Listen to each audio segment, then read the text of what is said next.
Welcome to the Vantage HR Influencers Podcast. This podcast is sponsored by Vantage Circle, the leading employee benefits and engagement platform. Hi everyone, this is Rohit from Vantage HR Influencers Podcast, and today I'm thrilled to have Indranil Chakraborty, who's a founder of Storyworks and has worked with brands like HUL, Tata Teleservices, Mahindra Holidays, and others. And Indranil is also the author and Stories at Work and as an alumni of IIM Lucknow. Welcome to the show, sir. Thank you for having me. So I just wanted to understand how did you get into a brand marketing career, and what did you learn from such an illustrious corporate career? Well, how did I get into brand marketing? The first part of my education was almost default. Remember that I grew up in the times before the internet, and where everything was governed by what elders and everyone thought is the right thing to do, and what society thought. So if you did well in science, then you did your science classes in 11th and 12th. If you did well there, then you became either an engineer or a doctor. If you did well in the engineering entrance, you then became a computer science engineer. And so using that path, I became a computer science engineer. And it was in my second year of engineering where I heard about something called the MBA. And I realized that I loved software, but I hated hardware. And I couldn't see myself, while I loved software and coding and all that, I couldn't see myself spending hours in front of the computer forever. And so I sort of gave the CAT exam and got into IIM Lucknow. And that's where, one got exposed to the various other streams of what you could do. And marketing was one of them that excited me. And I got lucky at the end of campus because those days, what was then called Hindustan Lever was the number one brand to join in the campus, and I got selected, and so there started my journey as a marketer. Hindustan Lever has been, and I guess it still is. For me, it's not just a company. I think it's a finishing school for marketers, funded by soaps and detergents, and so it's a great place to learn sales and learn marketing. And so initially it started by default and then moved into something I loved doing.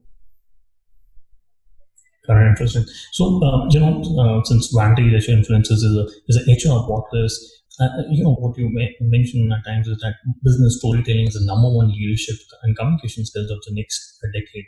How can people differentiate themselves in the corporate career or somebody in the entrepreneurial journey? Why do you think business storytelling would be the number one skill set in the next coming few years? So I think it has been a very important skill set earlier as well. And what has been is communication, right? Now, if you take an entrepreneur, from the moment he has come up with the idea, he's got to sell that idea to potential investors. He's got to sell that idea to potential employees. He's got to sell that idea to customers if he's into B2B. Now, how do you sell ideas? You communicate. Yeah. If you take on the other side in corporate, when you are a sort of a individual contributor, you need to sell first yourself. And why do you need to sell yourself? Because no one buys your product, idea, or service till they buy you. Yeah. So you need to sell yourself, and you need to sell your ideas to people to get recognized, to get go ahead to do stuff. As you rise in the organization, not only do you continue to do that, which is sell yourself and sell your ideas, but you now need to also sell, the kind of work that you need to do to the team below you. Yeah, you need to communicate. So as long as communication is going to be important to any job, and I think it is to almost all jobs the most important element, we then need to find out what can help us communicate better. And when I mean communicate better, I'm looking at three things. Can I communicate in a way that is both concise and clear, but fully understandable? Yeah. Can I communicate in a way that people remember what I told them, not just at that present moment, but maybe a few days or a few weeks from now? And three is, as I rise up in the organization, there is only so many people I can directly communicate to. So those who hear my communication, can they go and tell about the message I gave to others? Yeah. Now, to me, that is going to become, or that is always the yardstick of good communication. And if you have these three, then you will end up being able to connect, engage, inspire. Now, if you think of stories, what do stories do? Stories are easy to understand. Yeah. It's very rare to hear a story that you can't understand. Stories are easy to remember. Yeah. And stories are easy to retell. So what we just discussed is that all the aspects of good communication are stuff that stories deliver. And so what business storytelling is about harnessing the power of stories in day-to-day business communication. So how can you make your communication easy to understand, easy to remember, easy to retell? You do that by using stories or structures of stories in your communication.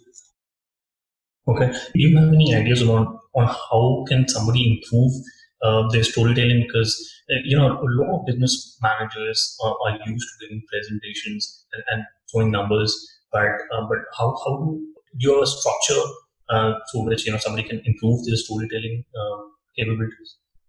I think, any kind of speaking, and whether it is the work I do in storytelling, I also do a lot of work with public speaking, is you learn that through three things. Yeah. You learn that through instruction, yeah, which means someone tells you how to do or best practices or approach. Yeah.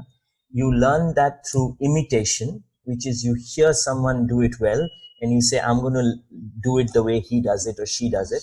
And third is by practice. There is no going away from practice. Yeah. So if anyone wants to be better at any kind of communication, whether it is, just simple communication, public speaking, standing up and talking, or it is indeed using the power of stories, then you need to do two things. Find someone or some book or some course that will instruct you how to do it. Yeah? Because you can't on your own suddenly come up with how to do it. There are enough people that have spent enough time to create, if you like, the science of storytelling. What are the steps and procedures you need to use, whether it's in storytelling or public speaking? So instruction is first, imitation is second, and practice is third. If you start doing these three things, you can, like every other person in the 2,000 odd people that have gone through the 95, 96 programs we've run so far, have seen that anyone can actually harness this power in a business situation by just looking at these three things. Correct. And, since human resource management is a crucial part of running a business, how can storytelling help in that aspect? This is in context for HR leaders who are trying to retain the workforce, which is millennials and Gen Zs who are coming out of the workforce. I honestly don't think that storytelling is any more or less required, for any particular function. Yeah. So if you go back and say that, let's take a really, let's say R&D. Yeah. That you are a R&D person in an organization, a very niche kind of role. Correct. Now, even you need to be able to deliver your message in a way that it is concise, clear, and easy to understand. Yeah. Correct. Even you need to be able to communicate in a way that people remember way after the presentation what you told them, because if they can't remember, then there is no use to it. Yeah. And you would like to have your message to be not only remembered, but someone who heard you should be able to go and tell someone else about what you told them. Right? Now, so these three elements of communication is as relevant to the person in R&D as it is to the person in HR. Yeah. Where I think the if you like, the leverage is higher in HR, or indeed in sales, or people in the C-suite. And let me tell you why I chose these three. These three people spend much more time communicating with other human beings than, let's say, that R&D person.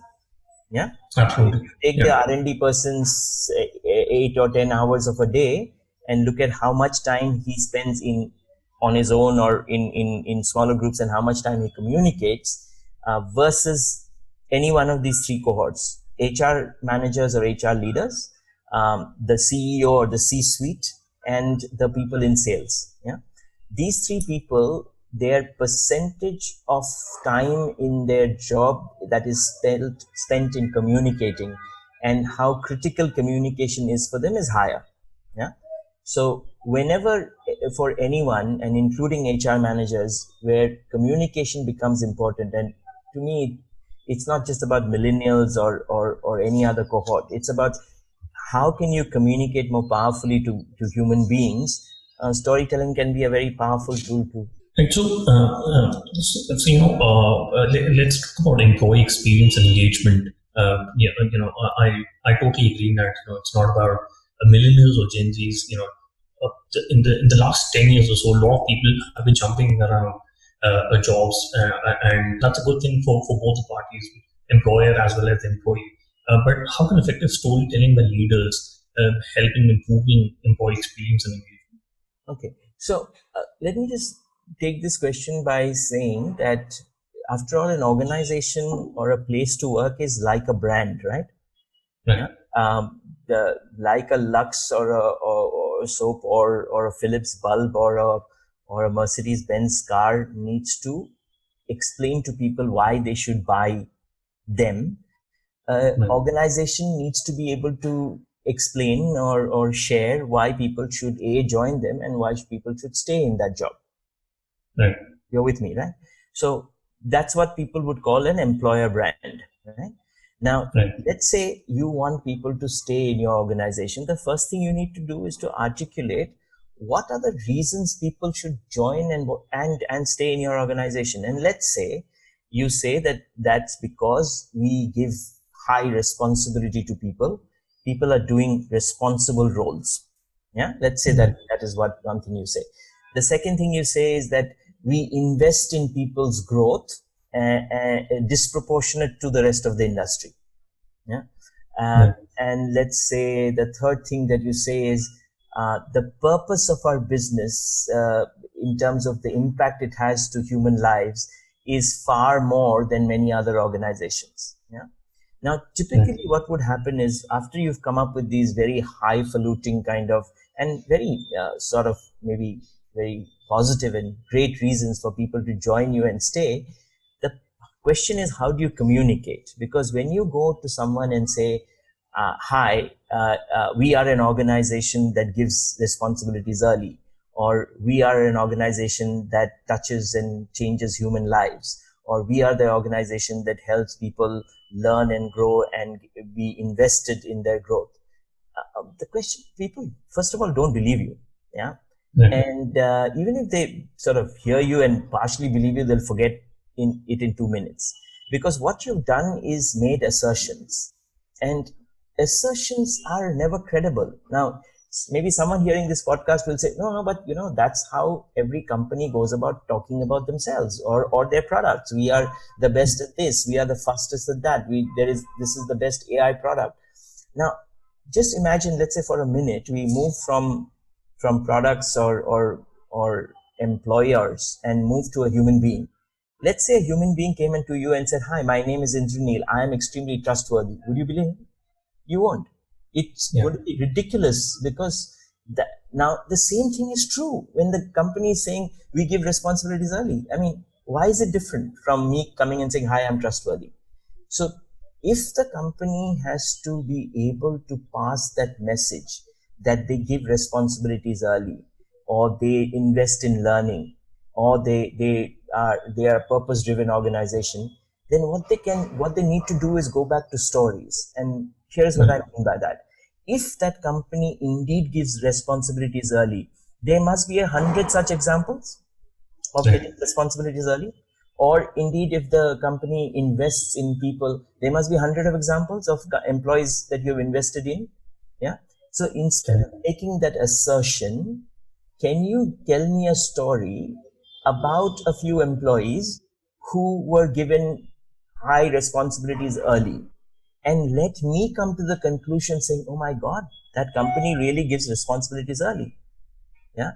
So, and so when you talk about an employee engagement, one of it is one is people can get engaged in your company by being able to sort of get to experience you. Yeah. And through that experience, get to know who you are. Right.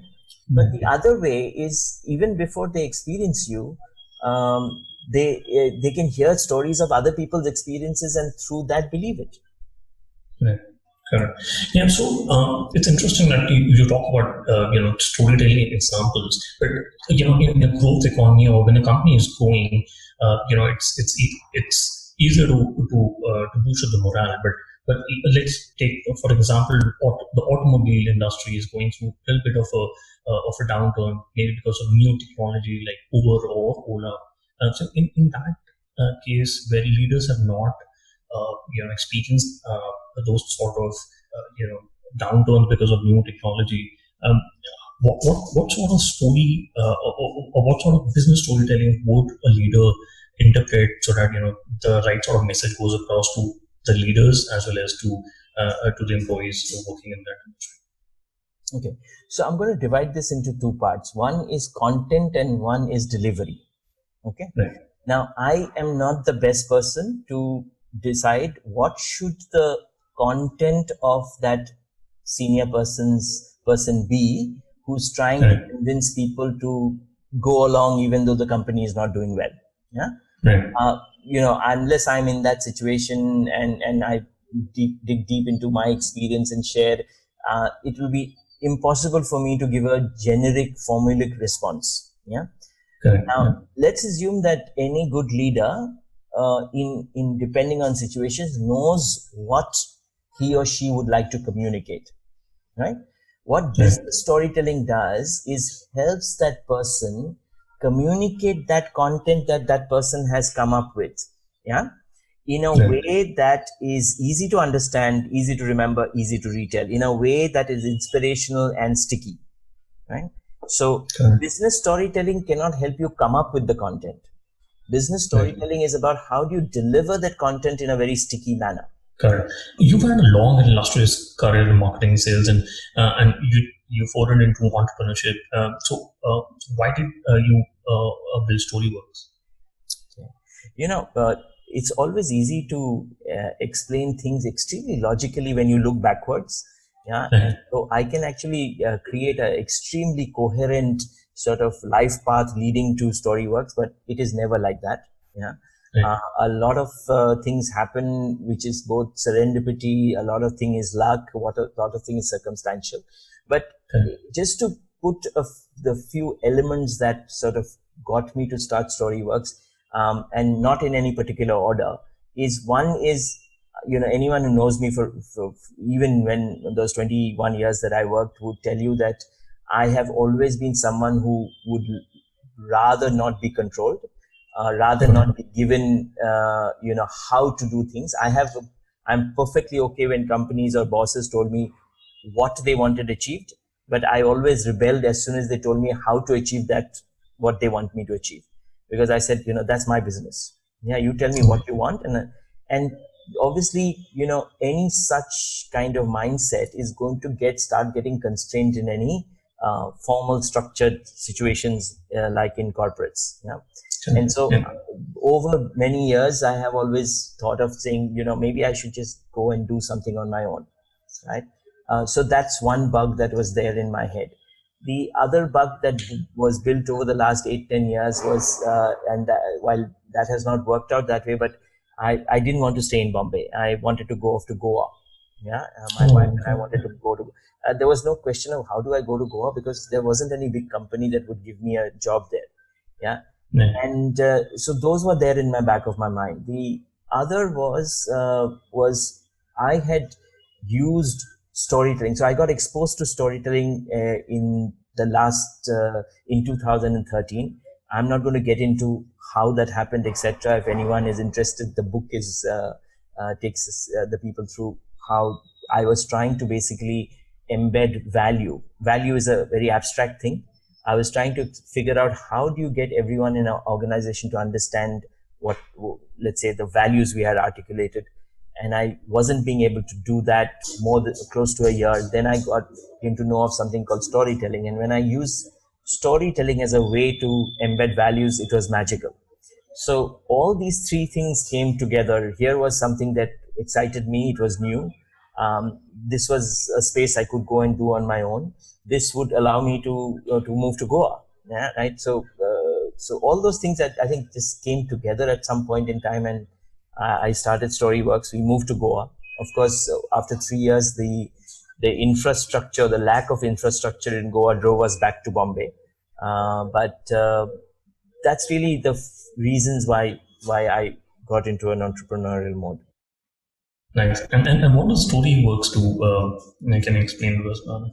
So Storyworks helps leaders and organizations be more effective and more memorable in their business communication by harnessing the power of stories, by helping them use stories and story structures, or the power of stories and story structures to be more sticky. And this is not about any particular type of communication. It is every communication that you do from morning to evening in an organization. It could be one-on-one, it could be a presentation, it could be a speech, it could be a client meeting. And so what Storyworks does is, when it comes to leaders, we teach people how to harness the power of stories in business. And when organizations want us to do it for them, we come and help them do it for key messages like strategy, vision, value, employer brand, etc. So that's really what Storyworks does. Correct. And entrepreneur, you also an author. You've written a book called Stories at Work.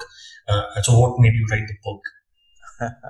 I have never been a writer. Yeah. Okay. In fact, 2013, I was talking to a person who's really responsible for my writing, a guy called Indrajit Gupta. He's more popularly known as IG. IG was one of the founding editors of Forbes in India when it started. IG had recently started his new venture called Founding Fuel. And in 2013, I was talking to him about the power of stories. And he is a journalist, as I explained. Right. So he said, "This sounds interesting. Why didn't you write something?" I had never written anything. I had never written a blog. Okay. I had written a lot of things if you count emails and proposals, but I hadn't written anything else. And IG just said, "Give it a shot." And I gave it a shot. And I forgot about it. And then a few months later, someone called me and said, "That's a nice article you wrote in the Mint." I said, "I didn't write anything in the Mint." He said, "No, it's there. It's including your photograph." And so I went and bought the Mint, and I figured out that IG had been asked to buy the Mint to curate 2 pages for the Mint. And among other big names like Subrata Bakshi and Rama Bijapurkar, he had a bit of space left, and he put in my article on storytelling. It was very well received. So one article led to the second to the third, at some point in time, it crossed 20. And somewhere down the line, a commissioning editor at Penguin, a guy called Lohit Jagwani, read those articles. He found that he liked the style in which I wrote. So he called me and said, would you write a book? And it isn't that thought hadn't crossed my mind, but if Lohit had not made that call that day, I don't think this book would have happened. So again, serendipity has been, like I mentioned earlier, my best friend. So that's how. Interesting. And the book we spoke about this before the call also, but the book has been shortlisted in the business and management section in the Crossword Book Awards. That's correct. And shortlist happens through how much the book sales has been and the jury, but the selection happens by people who like the book, vote on their website for the book. That's how the award will be given out finally in January of next year. Correct. We'll put that in the show notes. And I just want to do a quick fire round. Who's your favorite HR leader or favorite CEO? I don't honestly have a favorite, and that's not because I'm trying to duck the question, because I think there are many people who bring many different sort of facets into the business, right? So, from one of my sort of batchmates in HUL is probably one of the world's now most renowned HR leader, Leena Nair. Leena and I had joined together, and I've seen her sort of grow as both a professional and as a person, and I think she's doing a brilliant job there. There are many other people that I've met over the years, Abhijit Bhaduri, Prabir Jha, Amar Singhji, all great people in their own rights. And it's difficult to point and say there's one favorite. Yeah, there are many people who bring in many different sort of perspectives and value and qualities into the work they do. Correct. And do you have any favorite business book other than the book you've written? I suffer from a Japanese disease called sundoku. Sundoku is the disease of buying many more books than you can ever read. Yeah. Okay. So, my room here, as I'm sitting here, is filled with books. There are tons of books. So, but let me just pick out one randomly of among the great books that I would recommend people read. And since we are talking about communication, I think one of the books that I'd like everyone to read is a book called Made to Stick by Chip and Dan Heath. Yeah. I think if you ever read one book in communication, then that should be the book. Correct. We'll put that in the show notes. And my final question is, do you have any piece of advice you want to give to young HR professionals or people just getting into the workforce?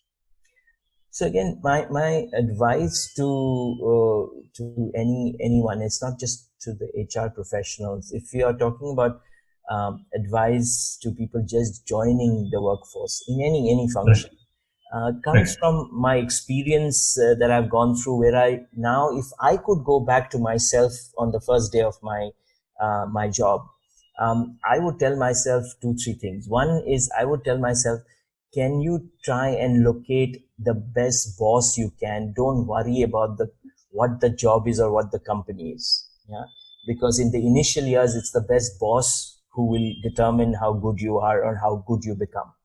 Yeah, and it might be difficult to really do this, but what I would say is, if you have to keep changing jobs, change jobs, because you're changing bosses and getting to a better boss than getting to so-called a better salary or a better job.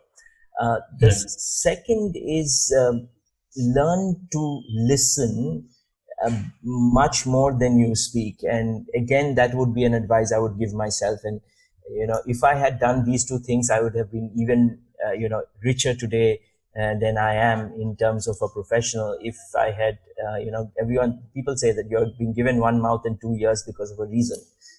Yeah. And so those are the 2 sort of, if you like, pieces of advice I'd leave behind. Correct. And what is the best way people can reach out to and where can they buy the book, Stories at Work? Stories and Work is available on Flipkart and Amazon. So if they just Google that, Amazon also has the Kindle version. The best way to reach out to me is on LinkedIn. I respond to every message that comes on LinkedIn. So they can find me as Indranil Chakraborty in brackets IC. And I'm happy to start conversations with anyone who is interested in the area of communication or storytelling. And so that's how they can reach out to me. All right. Thank you, Indranil, so much for coming onto the show and giving valuable time. Thanks, Rohit, for having me. Thank you so much. Thanks for listening to Vantage HR Influencers Podcast. Please do subscribe to Vantage HR Influencers Podcast on Apple Podcasts and Spotify for new episodes.